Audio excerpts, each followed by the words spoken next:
This is the Bates Bobcast, our weekly podcast on the week that was in Bates athletics. My name is Aaron Morse, and with commencement set for this Sunday, we're celebrating Senior Week on the Bobcast. Hear from the three seniors who hosted the inaugural CATSBY Awards, plus a preview of the NCAA Outdoor Track and Field Championships with distance coach Danny Feldman. All that and more coming up on the Bates Bobcast.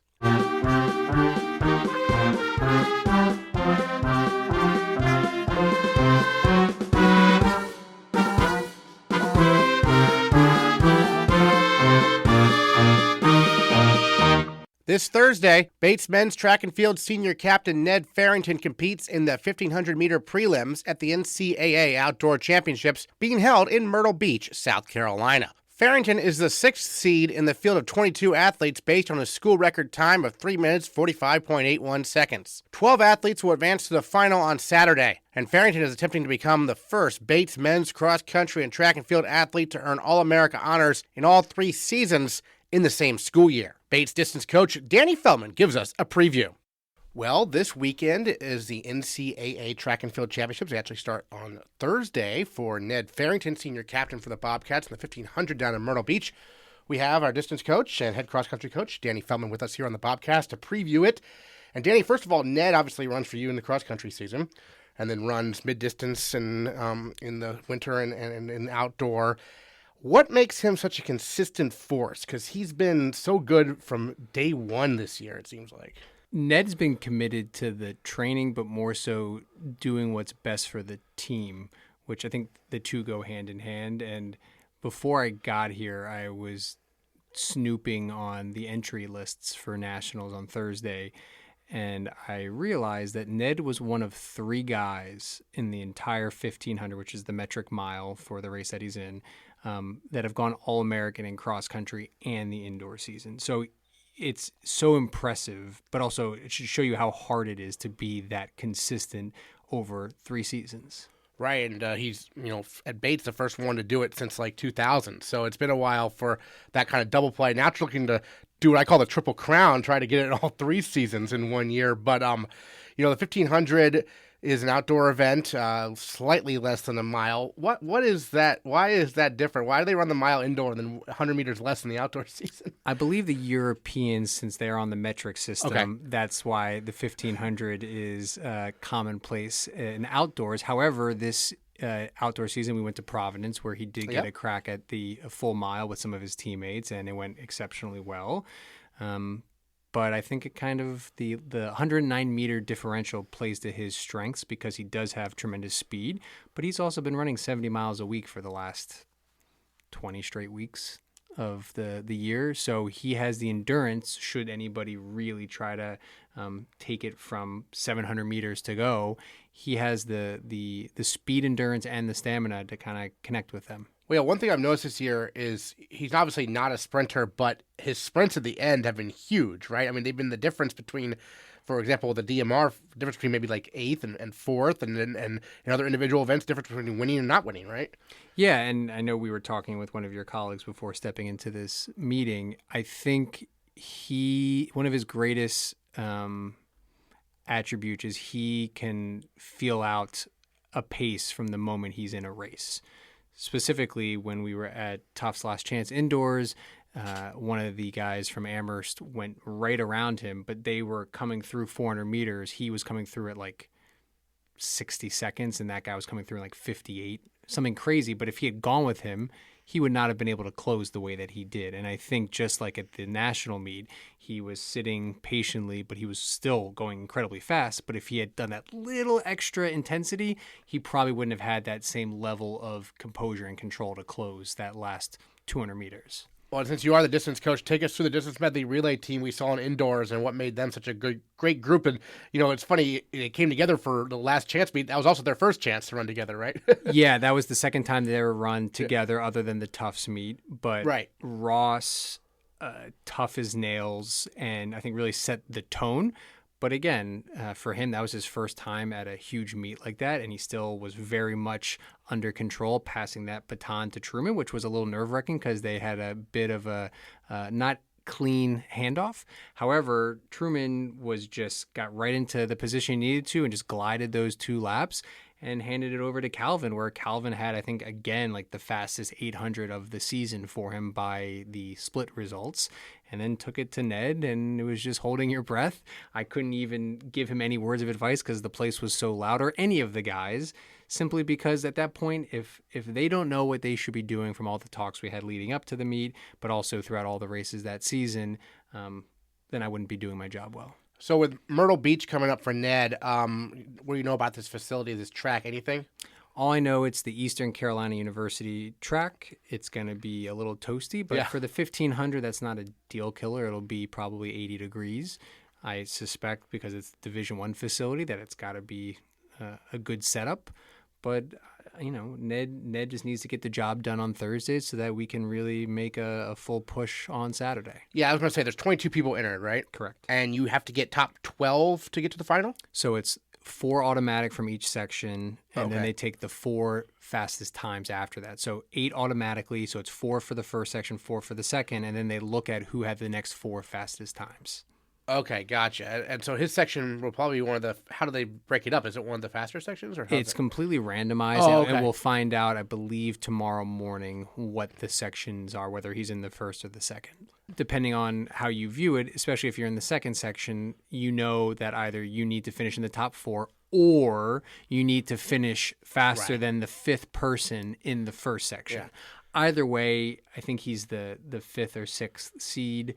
And several of those guys, I think, have been racing a bit more than him. And with him taking MIT off, I think he's really ready to run something special. I was going to say, because his last time out, he dropped 3 seconds off what was the new school record. Yeah. So you do that again, all of a sudden it's the fastest time in the country. I told him that I really don't care what his time is. I think if he's out there competing and putting himself in the right positions throughout the race, I mean, I don't see him out of the realm of not only being an All-American, but, contending to win. I was going to say, because the top seed is, 2 seconds faster? How much is that in a 1500?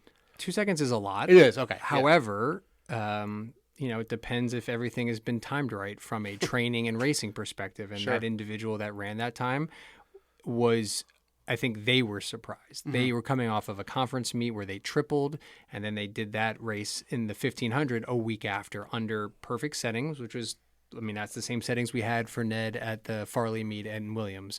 But it'll be interesting to see how that'll be replicated in a championship setting. Yeah, so I was going to say, the Farley meet dropping 3 seconds off the school record. Was anyone expecting that? That's pretty significant. Ned and I had talked several times about him being in 3:45 shape, so I don't think that was a surprise to either of us. I think it needed to just happen organically, and thankfully, he had his teammate Miles Logan up front, but Ned was at the back of the pack for the first 800 meters, and then he kind of just methodically moved up.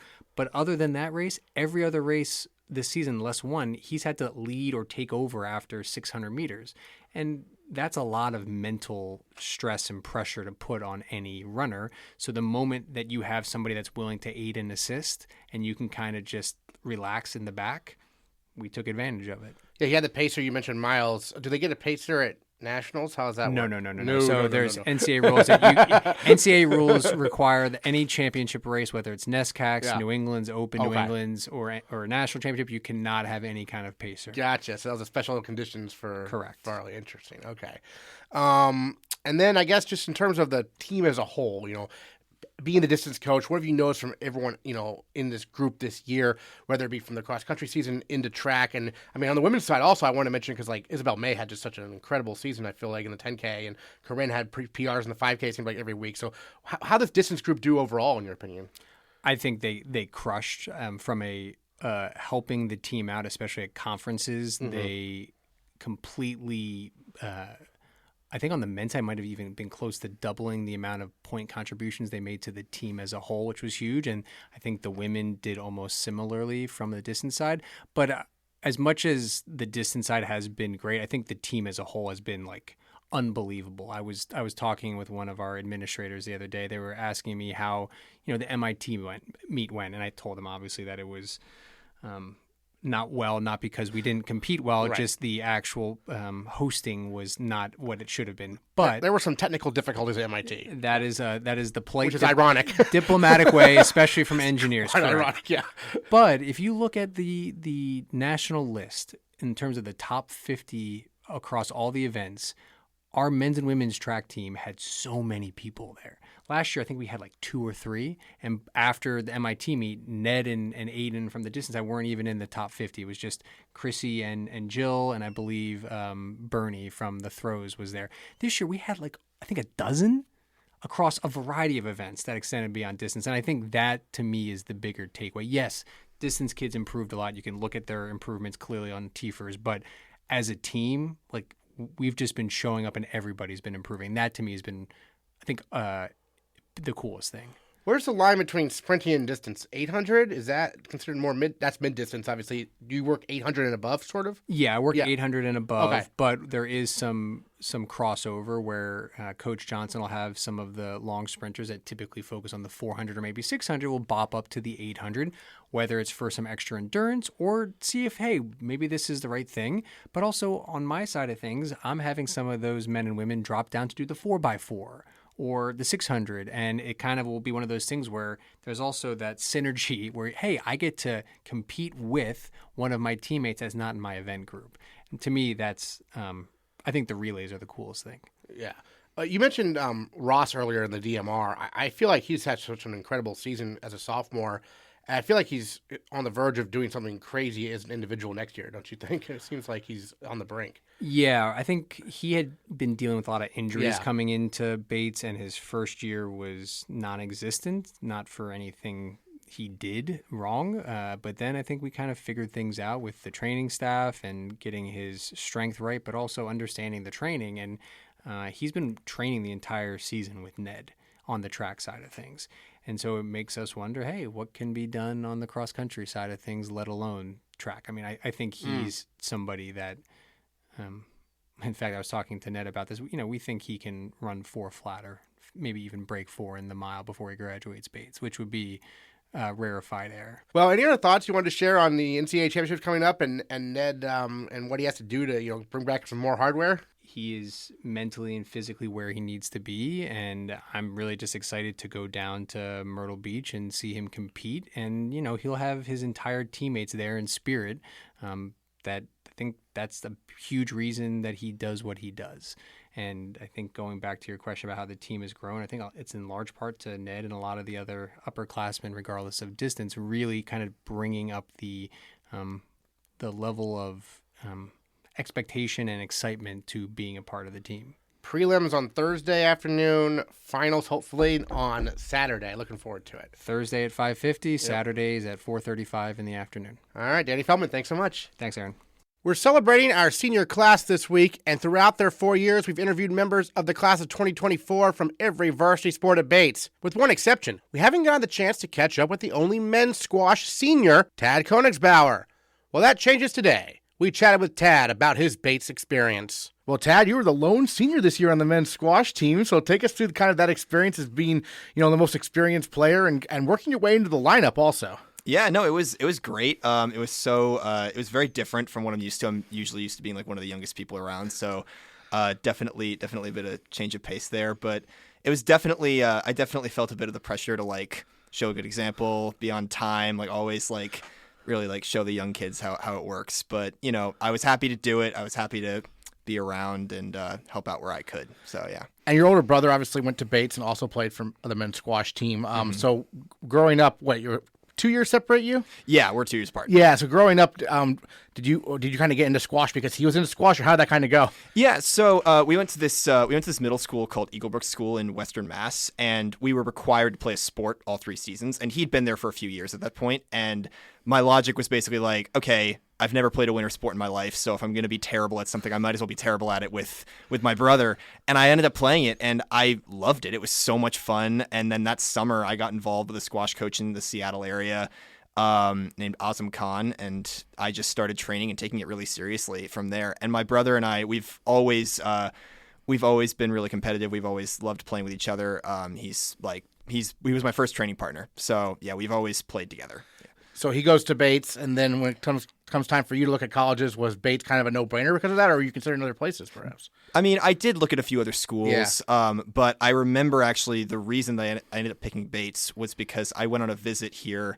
I went to visit my brother in like really early on in my senior year, and I sat down with the team for lunch one day, and I just remember being like, wow, this team is so much fun to be around. Everyone here is super nice. Everyone gets along. It just felt like one big happy family, and I was like, I just want to be part of this. And from that point on, I was like if I'm going to play college squash, I want it to be for Bates, because these guys are they're just so close. They're really competitive. They love squash, but they love each other, and I just want to be involved in that. And I was really lucky to get the chance to be involved in that. Now, you entered Bates like the rest of the class of 2024 in a weird time, right? Yeah, I did.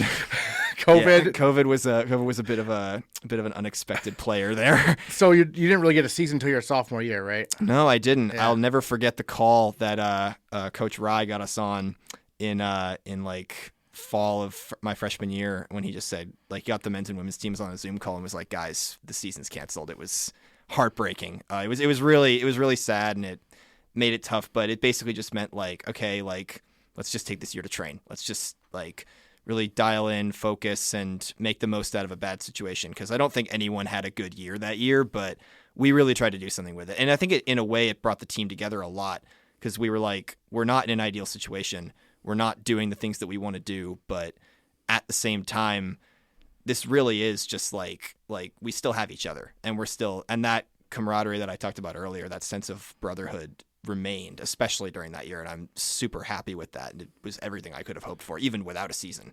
Great. And then how did you see yourself develop as a squash player once you actually got to get on the court, compete for spots to line up, eventually work your way, in this year to being a regular? Yeah, no, definitely. I spent 2 seasons not playing as much as I probably would have liked. That means, a lot of preparing for match day and warming up, doing the stretches, and then driving to the courts, listening to your music, and then showing up and coach tells you that you're not playing, which is, not a great way to feel on match day. But at the same time, getting those experiences that I got playing at numbers 10 and 11, really helped out getting me prepared, and basically just allowing me to take those matches as seriously as I could really did give me a solid foundation. So by the time I got to my senior year and I was playing 8, it's a different level of play. It's much more competitive, but at the same time, I feel like I did get enough experience, and I feel like I was really I definitely was not as well prepared as I could have been, but I'm super grateful for the experiences that I did have in my sophomore, junior year. What was your most memorable match as a Bobcat? Oh, that's I think it's really tough. I think the immediate response that I want to give is when I played Hobart this year. That was a match. It was my first home win of the season this year. And I just remember in the match, I everything just kind of clicked for me. I had this game plan and it just worked super well. I was able to really push my opponent and just break him down physically. I did drop a game, but I don't really think that mattered, and I'll never forget how great it felt to win that game in a really, really tight way. But yeah, I would say that's probably my favorite, my best win. Excellent. And then just the team as a whole, kind of, as a senior, as you graduate, what are your hopes for the younger guys as they keep moving on and try to, improve on this season next year?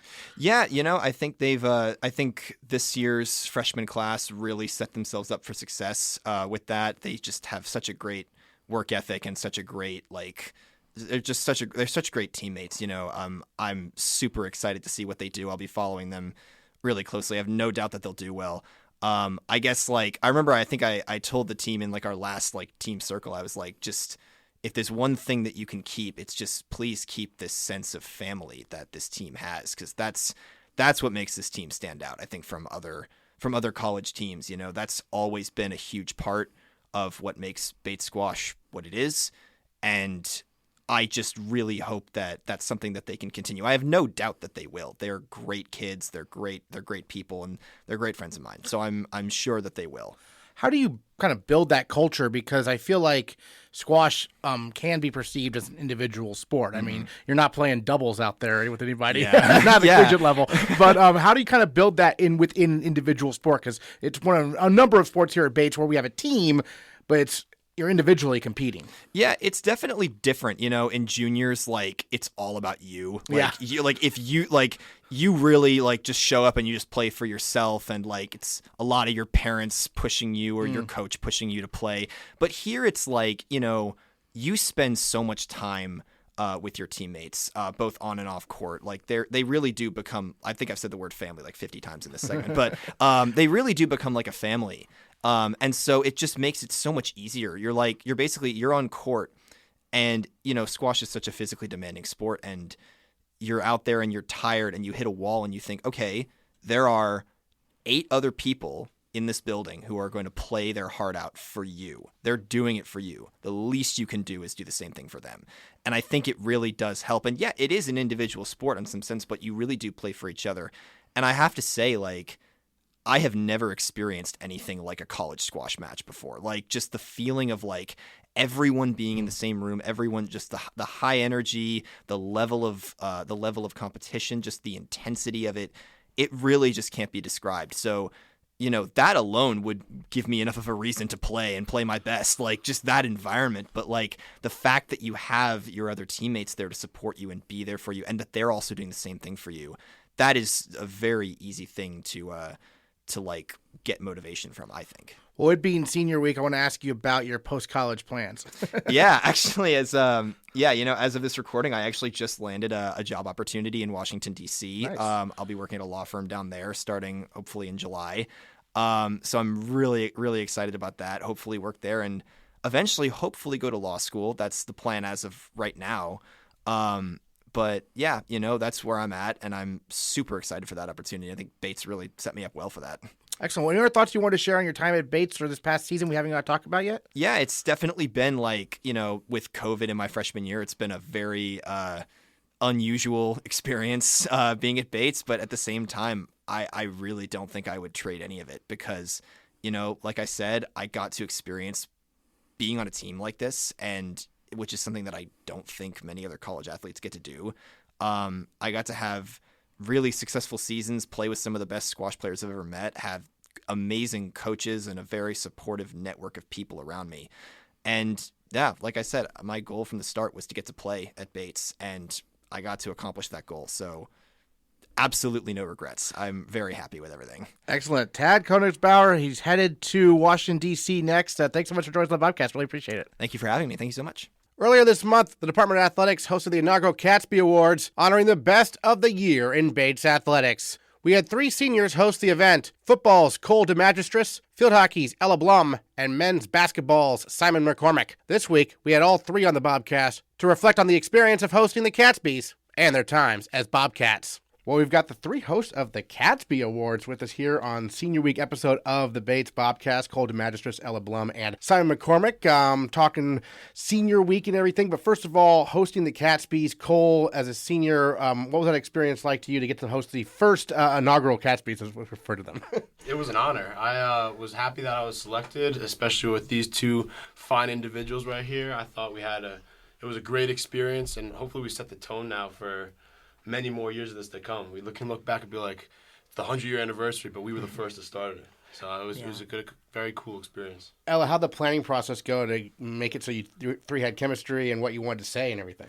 Yeah, it was definitely a journey, to say the least. I mean, that's what's been so special about this, right? Simon, Cole, and I probably wouldn't have spent a ton of time, all 3 of us individually together, I think, outside of this process. And I think time might have caught up to us a bit in terms of the script, but, once it was grind time, we were getting together every day, TJ Maxx in it, JC Penney's, shopping. It was just Chipotle. really fun, and, the more we were spending time together, the easier and the better the flow. Yeah, Simon's cool because, it brought 3 sports together, right? Mm-hmm. And the show as a whole brought everyone together. So what was the experience like from your perspective? Yeah, I was just really surprised about how many athletes really came. I was not expecting that many people for the attendance. I think it was just a great time for everyone, all the sports to come together, just have a good time together. I mean, usually you have practice the day of a game of your friend in another sport, so it was a good time that we can all actually just be together and celebrate one another.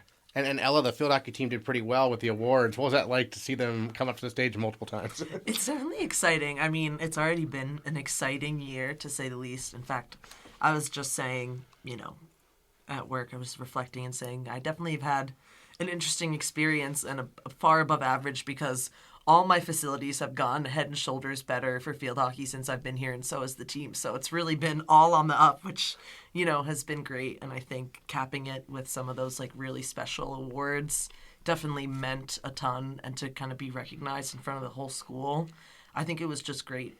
It was special. And Cole, the football team had a big presence there at the CATSBY's, got a couple of awards as well. What was it like have your teammates all be there, and what they say to you afterwards about your hosting abilities?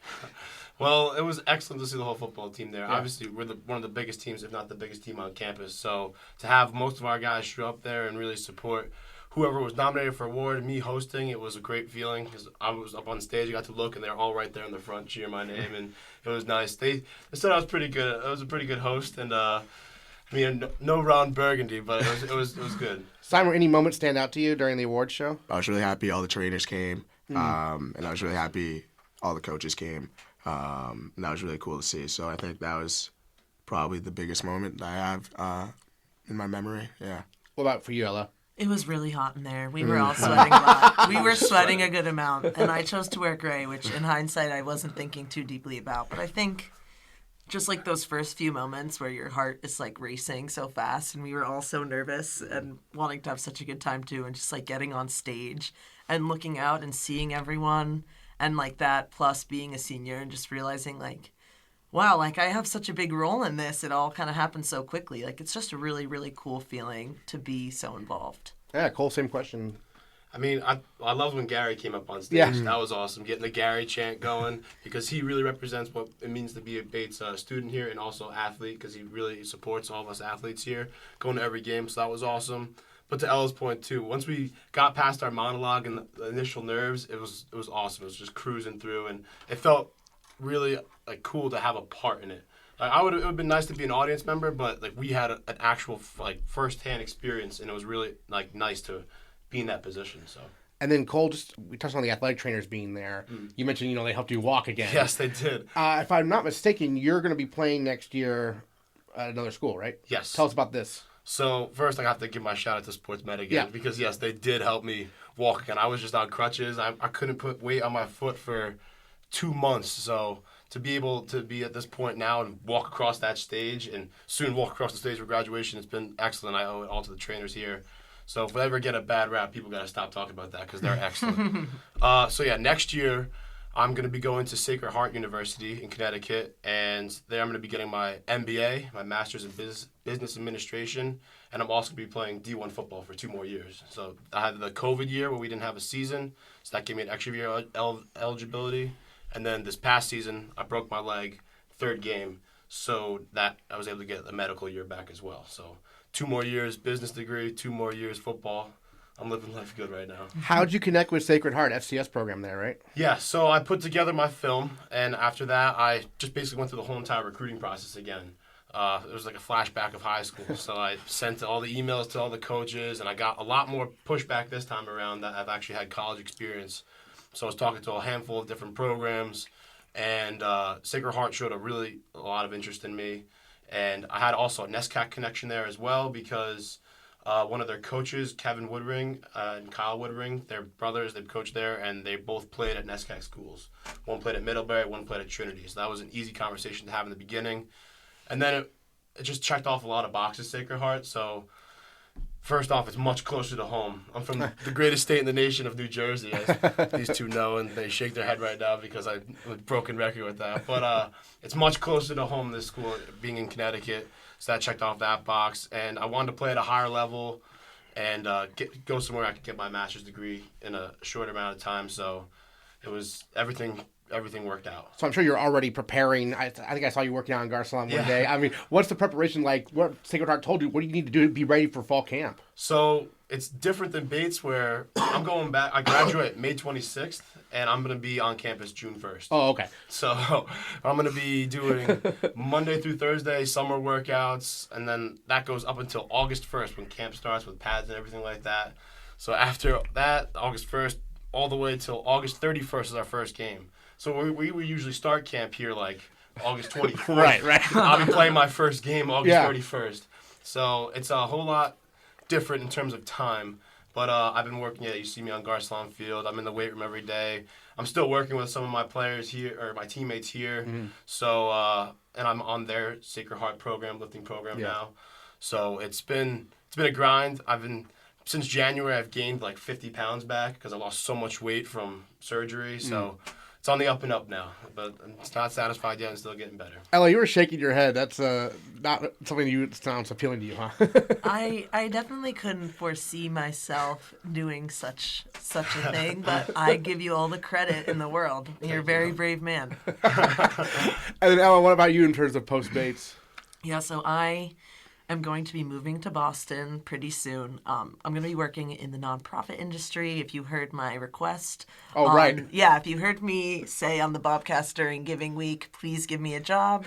My prayers have been answered. Yeah. So I'm going to be working for Hole in the Wall Game Camp, which is a nonprofit that was founded by Paul Newman, actually. Okay. And no, I did not bring up Newman Day in any of my interviews. I did not think that would bode well. But anyways, basically, Hole in the Wall Game Camp, they have an actual camp, but they also have a hospital outreach program where people like me will go in and lead programming with kids who are in there for extended periods of time. So kind of like camp in a hospital. Now, did that job come directly from your Bobcast interview for... It did not, but that helped me network. It helped me network in other facets and gained me some exposure. So I definitely would not have been able to get that position without, so many of Bates' amazing resources and lessons and people and help. And I'm super excited for the next chapter, but I actually just said to Cole, I'm like, has anyone ever cried on the Bobcast before? I'm like, I don't know what we're going to be talking about, and it's an emotional time for sure. So I'm excited, but also it's pretty heartbreaking to leave school. Simon, you told me off air you're moving to New York City, and you're going to attempt to join the NBC Page program. What's that process like? It's very frustrating, actually. I mean, a lot of rejection. But, it's a stereotypical, move to New York for entertainment, you work a waiter job, you make some money and lose some money as you pay your rent for about a apartment this size, shoebox. But it's also very exciting, I'm from Maine, so very rural country town. I just want to be in the big city in any way, shape, or form. And I think entertainment is the industry for me. But, the Page program is an awesome program that, the length is 18 months, 12 months. So it's the perfect amount of time to really get experience in the industry. I don't have much industry experience. So I think it's definitely just an exciting not knowing what's next. And that's kind of just like how I like to live my life, not too planned out and just live it day by day. What about the entertainment industry kind of stands out to you to make you want to work there? My thing is just I did a job shadow with Columbia Sportswear last year, and I really like the idea of you walking around somewhere, you see someone with a Columbia Sportswear jacket on, vest on, and then you could say, oh, I had a part in them wearing that, them buying it in some way. I can do the same thing in entertainment. I can go on Peacock, I can go on HBO Max and be like, oh, I know that show's going to be on there in a couple days, or, oh, I had to play in some facet of that app getting pushed that way or that way. And kind of just knowing I have a part in something bigger than myself is something that I really want to do. How much time have you spent in New York? I mean, are you prepared for what you're about to face? Not a lot. I love the city. Yeah. I love big cities, so I love Boston. And I visited New York a couple months ago, and I just fell in love with it. I know I was in like the tourist area. I was there for like 4 days, but it was just I could really see myself there, walking around, shopping, like going to like a small cafe, and getting a coffee. I could really see myself doing that every day. Excellent. And Ella, you just touched on the fact that when you walked in, you said you just finished your last work shift at the gym ever. So have you been a student worker there all 4 years, basically? So I've been working there since my sophomore year, and Cole and I actually have the same position. And there's about 8 of us seniors who are facility managers, and you definitely wouldn't expect as much community to come out of that type of job as it has, but I think it's safe to say that, you know, our group chat name is 10 Best Friends, and you usually don't get that from a job where you sit at a desk and scan people in. So it's been a pretty incredible experience, and I think even what, you know, Simon was just saying, like working at the desk makes you feel like you have a bigger role, like in Bates athletics. You're helping the day-to-day, you're opening buildings, you're showing people where to go, what to do, and it just feels like home at this point. It feels like this is where I live, and all these people come, and I get to be here and welcome them, and it's been such a special thing. And obviously, who doesn't love making money when you're a college kid? Right. Cole, how about for you? Well, we say FMs for life. That's like facility manager for life, and it's a true thing. That group is very close, and it's been a very rewarding experience. We've spent so many hours in Merrill and Underhill. It's just like sickening. It's like our second home in there. But I wouldn't trade it for the world. I love it. I thought, just like Elle said too, it's always great to make some money as well. And when you're walking around with the iPad in one hand and the walkie-talkie in the other hand, you feel like baller. like I'm the man right now, walking around closing up these buildings right now. The so. jangling keys on your finger. It's like, oh, hey everybody, how I'm are like, you is doing? there a problem in here? Do you need that door open? Yeah. I can help you. But it's been awesome. Our boss, Scott Lehman, is excellent, and we've all forged a great relationship over the course of our 4 years here there. Excellent. Well, I'm just in terms of big picture, you know, Simon, your experience at Bates. I mean, for all 3 of you came in during a weird time, to say the least. And what's it been like? I mean, when you 10 years from now, and you look back, what do you think you remember the most about being here? I think COVID year is definitely going to be up there. You know, people would ask me, because we were one of like the only schools to like have a full year on campus, all the people. So people would ask me how my first year was, and they think it was bad. And I was like, my first year was pretty awesome. You know, as much as like I love normal school, I mean, COVID year was pretty fun. You didn't really have much to do. So you would me and my friends would just go on random trips in Maine. We'd go to somewhere like Booth Bay for the day.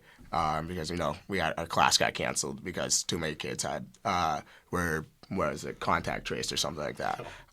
So definitely COVID is up there. And then senior year has been a great year as well. I think it's like a really full normal year that we've had. I mean, junior year kind of, but senior year has been a great time. You know, I've met a lot of people who I hadn't met before in the first 3 years, and created a bunch of new relationships, especially with these two this year. And I think it's just the best way to go out. How about for you, Ella? You think 10 years from now, you look back, what do you remember the most about Bates? I mean, Simon is completely right. That COVID year, you just have to imagine you have a group of kids who have lost a lot of key experiences. And outside of that, this is a group of kids who are really ready to leave the house and are basically told, no, stay inside for 2 more months. And Cole and I actually were a door down, and this is the year that, you know, you couldn't leave your dorm. And I mean, I still have the same best friends from that year. Like, I would never have met so many people because I would have been in season. And that would have been, you know, a really dominant thing right in the beginning of the fall. And you know, it's a little selfish to say that I'm lucky because it was, you know, a pandemic that hurt a lot of people. But, like, we had no concept of what college was supposed to be like. Right. So for everyone else, they were like, this is such a bummer. We can't do anything. But we were like, this is the most amazing thing ever. This is the time of our lives. I mean, we just returned to our freshman dorms. We all actually lived in the same dorm. Mm-hmm. Simon was just on the other side of Gillespie, also known as 280. But we didn't fraternize quite as much. But I mean, even going back yesterday or Thursday, we're giving each other big hugs. It feels like it's so emotional too. Like, the bonds that came from that year make this class so unique, and I think so much more connected than years before it. Mm-hmm. Cole, sounds like you had a similar experience. I did, yeah. I mean, Ella just touched on it right at the very end there. I think our class has been the closest one to go through Bates. I mean, people will argue, but COVID really brought us together in ways that we did not know it would. And like with no seasons, and we live to do. We go to Commons, grab our food, come back to our dorms, and sit in the common area in a circle and just talk and bond. Like eating, like pull down the mask, put the food in, pull up the mask. Like it was very unique experiences that really brought us together, and we're really seeing it right now as we're entering senior week. Just the closeness of everybody. It's just genuine friendships across our grade. It's not really that cliquey. It's just good people who are here for a great time and have really enjoyed our past 4 years. Even though people say that like it's been rough along the way, but we've overcome adversity. But it's been the way it should. And looking back on it 10 years from now, all I'm going to think about is these types of people that I'm sitting with right here, and reflecting on the relationships I made here at Bates College, because it's been truly a blessing. I've had the greatest experience here, and it's tough to put in words sometimes, but the Bates was the best decision I've made coming here, so it's been excellent. I also think we are the only class to eat on Garcelon that many times. Yeah, We it's definitely ate, a record. and that was so much. Like people would play spike ball. Like a spike ball would land in your like food. Yeah. And, like, In your cardboard box. in your cardboard box. I mean, your plastic cup, whatever it was, you'd spill over on the turf. It was eating on Garcelon was definitely a time that I'll remember for a long time. It's funny. This is the first time I'm really hearing that your first year was actually awesome, Yeah. sort of. I didn't realize that. I thought it was like, because Ellie make a good point, is you didn't know what to expect, so Right. you didn't have any expectations at all, right? I mean, any freedom was more freedom than what we were used to. We were still living on our own, making our own decisions on how to spend our time, who we wanted to spend time with, in what capacity. And again, just like having so few commitments, even though there were so many more rules, it was also like almost less boundaries because there weren't set activities for you to go to. Like you really learned to make your own fun. It's like summer camp. Yeah. You know what I mean? Like you're learning to make your own fun. You're barely doing anything all day. You're already a freshman and you're taking two classes. Like that. Yeah. That's not a huge time commitment. I easy don't to think that's a secret. But yeah, I mean, there were really hard parts of it for sure, and there were times where it definitely felt isolating and hard and scary. But overall, I would not change it for the world. Excellent. Well, we have commencement on Sunday. What are your thoughts on that? I mean, Simon's coming up quick. I have no idea. I haven't been to a commencement, so I have no idea what to expect. It's got a lot of family coming. They're just right down the road. I'm just very excited to just send it off with my couple of my buddies. And just have a good time, seeing everyone, seeing the professors, seeing friends, family. I think it's supposed to be really nice out too. So I'm really excited for that. Knock on wood. Knock on wood right there. Ella, how about for you, commencement here? So I actually had the honor last year of being one of the junior marshals. So I led the procession all the way through the quad. And let me tell you, they make that route a lot more complicated than it needs to be. A lot more complicated. So luckily I'm well-versed in graduation, so I feel ready in that sense. But, I was just having a conversation with someone yesterday, and they were saying they can't believe that day could even really come. And I kind of feel the same way. Even thinking about it now, like I can't really imagine us graduating, and I think that's a really good thing, because I think in a lot of other schools you have a lot of kids who are like, get me across that stage. And as much as I think we're all ready for the next stage of our life and that feels right, I think Bates is just become like a piece of our hearts in a way that's really unique, and it's going to be really special but really hard to say goodbye. And for Cole, for you, I mean, it's a little different than these two because you're going, as you mentioned, right to a different college. Yeah. So, I mean, what is that? School's not over yet. Yeah, how does that change your perspective of commencement? Well, it's always going to be, like, this is the end of this chapter. Yeah. So that's just going to be that. Like, I'm tying the bow up on Bates. And, yeah, like, just how people are going right into their jobs. My new job is school and football on the master's degree level. So it's just another avenue. But, yeah, this is special because it's just the end of Bates. It's become, like, my whole family is coming up. My dog is coming up, so that's cool. But it's become a whole lot more real for me, too, because I have a twin brother, my brother Dylan, and he goes to school at Muhlenberg College. And I just got back last night. I was at his graduation yesterday, so I was a road warrior driving all around. But it just became a whole lot more real to me because that's my best friend, my twin brother. Like, we walked across the stage together in high school. Like, we've spent our whole entire lives there. 98% of the time we're together. So to see be in the stands and watch him walk across the stage the other day, I was like, holy, like, oh, my time is here now. Like it's done. Like this chapter of our lives is over. It was an amazing chapter, but it's time for the next time to turn the page, as Bob Seger would say. And I'm really proud of him, and I'm excited to see him when he comes back up here. So shout out Dylan, love you. Excellent. And then any other thoughts any of you want to share about your time at Bates we haven't talked about yet? I'm going to miss Commons, though. Commons was fun. I think I'm leaving Bates with the strong knowledge that I wouldn't have rather been anywhere else. And I never really said to myself, I wish I was somewhere else. And I feel like there's just nothing more you could ask. You know, and it wasn't a perfect experience, but it wouldn't have been perfect if it was perfect, if that makes sense. So I will just always be so grateful for every person and moment I've had here. Yeah, you can't just single out one moment. Like, you could say Commons, you could say the experience, you could say sports, because we're all obviously in athletics, but say the on-campus jobs, but it's just all these little pieces that make up the bigger puzzle. And it's, you can't just single out one moment, one time, because you'd be here for hours. Hours talking and talking. It's been a truly rewarding experience, an amazing experience, and I'm happy I got to do it with these two right here. Happy I got to do it with all the people in our class and who came before us and after us now. It's been a time. It's been an awesome time. Excellent. Colton Magistris, Ella Blum, Simon McCormick, thank you so much for joining us on the Bobcast. Great job hosting the first inaugural CATSBYs, and I'm sure we'll be keeping track of you as you go off into the world here. So thanks so much. Thank you so much. Thank you. Next time on the Bates Bobcast, we'll look back at NCAAs for Ned Farrington and look forward to the IRA National Championship for men's rowing, as the Bobcats are sending 3 boats for the first time. That's next week on the Bates Bobcast.